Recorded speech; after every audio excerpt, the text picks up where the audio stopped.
Hello guys. तो आज की जो हमारी सीरीज़ रहेगी वो रहेगी वन लाइनर पे बेस्ड, ठीक है। जिसमें हम टोटल 20 से 25 वन लाइनर देखेंगे। तो शुरू करते हैं अपने पहले वन लाइनर से। भारत में मानव का सर्वप्रथम साक्ष्य प्राप्त हुआ। तो जो भारत में मानव का सर्वप्रथम जो साक्ष्य प्राप्त हुआ था वो हुआ था नर्मदा घाटी से, ठीक है। आप इनको नोट्स बनाते हुए भी चल सकते हैं। सर्वप्रथम प्राचीनतम स्थायी जीवन के प्रमाण मिले हैं। तो जो सबसे पहले प्राचीनतम जो स्थायी जीवन के जो प्रमाण मिले हैं वो मिले हैं मेहरगढ़ से। एक ही कब्र से 3 मानव कंकाल के अवशेष मिले हैं। तो जो एक ही कब्र से 3 मानव कंकाल के जो अवशेष मिले हैं वो मिले हैं दमदमा से, ठीक है। गर्तावास के साक्ष्य प्राप्त हुए हैं। तो जो गर्तावास के जो साक्ष्य प्राप्त हुए हैं वो ब्रुजहोम से हुए हैं, ठीक है। इंपॉर्टेंट है और ये पूछा जा चुका है कि गर्तावास के जो साक्ष्य हैं वो कहाँ से प्राप्त हुए हैं। लगते हैं मानव के साथ कुत्ते को दफनाने के साक्ष्य प्राप्त हुआ है। तो जो मानव के साथ जो कुत्ते को दफनाने का जो साक्ष्य प्राप्त हुआ है वो प्राप्त हुआ है ब्रुजहोम से। जूता हुआ खेत का साक्ष्य प्राप्त हुआ है। तो जो जूते हुए खेतों का जो साक्ष्य प्राप्त हुआ है वो कालीबंगा से हुआ है, ठीक है। अगला देखते हैं अग्निकुंड का साक्ष्य प्राप्त हुआ है। तो अग्निकुंड जो मिले हैं वो मिले हैं कालीबंगन एवं लोथल से, ठीक है। कालीबंगन एवं लोथल से अग्निकुंड के साक्ष्य प्राप्त हुए हैं। युग्म समाधियाँ का प्रमाण प्राप्त हुआ है। तो जो युग्म जो समाधियों का जो प्रमाण प्राप्त हुआ है वो हुआ है कालीबंगन एवं लोथल से, ठीक है। नेक्स्ट देखते हैं नक्काशीदार ईंटों का प्रयोग का साक्ष्य प्राप्त हुआ है। तो जो नक्काशीदार ईंटों के जो प्रयोग का जो साक्ष्य प्राप्त हुआ है वो हुआ है कालीबंगन से।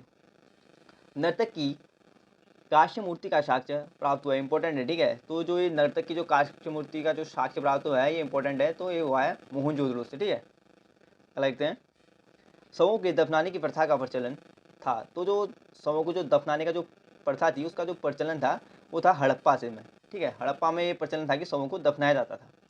और शवों को जो जलाने का प्रचलन था वो कहाँ था, मोहनजोदड़ो, ठीक है। नेक्स्ट वही सवाल है कि शवों को जो जलाने का जो प्रचलन था वो मोहनजोदड़ो में था, ठीक है। और दफनाने का जो था वो था हड़प्पा में।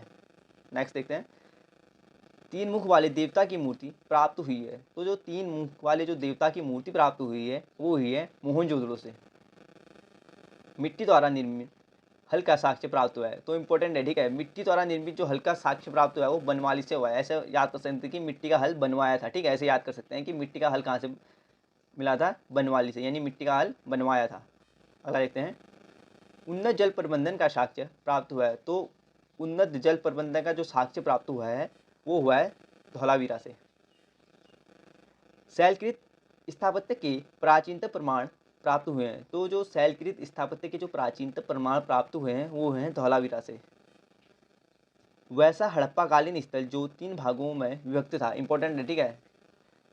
वैसा हड़प्पाकालीन स्थल जो 3 भागों में विभक्त था वो है धौलावीरा। अगला देखते हैं कृषि का प्रथम साक्ष्य प्राप्त हुआ है। इंपॉर्टेंट है, ठीक है। मोस्ट इंपॉर्टेंट लगा दीजिएगा कि कृषि का जो पहला साक्ष्य प्राप्त हुआ है वो हुआ है मेहरगढ़ से। इंपॉर्टेंट है। चावल का प्राचीनतम साक्ष्य, इंपॉर्टेंट है, ये भी पूछा जा चुका है कई बार एग्जामों में। तो चावल का जो प्राचीनतम जो साक्ष्य प्राप्त हुआ है वो हुआ है कोल्डी हवा से। आग का आविष्कार हुआ था। तो आग का जो आविष्कार हुआ था वो हुआ था पूरा पाषाण काल में। पहिए का आविष्कार हुआ था। पहिए का आविष्कार किया गया था नवपाषाण काल में, ठीक है। मानव द्वारा सर्वप्रथम प्रयुक्त अनाज था। तो जो मानव द्वारा जो सबसे पहले प्रयुक्त अनाज था ना वो जौ या गेहूं था, ठीक है। मानव द्वारा सर्वप्रथम प्रयोग में लाया गया धातु। तो जो मानव द्वारा जो सबसे पहले प्रयोग में लाया गया जो धातु था ना वो तांबा था। इंपॉर्टेंट है।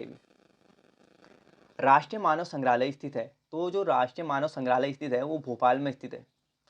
सिंधु घाटी सभ्यता के प्रमुख बंदरगाह थे। इंपॉर्टेंट है, ठीक है। तो सिंधु घाटी सभ्यता के जो प्रमुख बंदरगाह थे वो थे लोथल और सुतकोटगढ़, ठीक है। इंपॉर्टेंट है, ठीक है। लोथल एवं सुतकोटगढ़ क्या थे, सिंधु घाटी सभ्यता के प्रमुख बंदरगाह थे।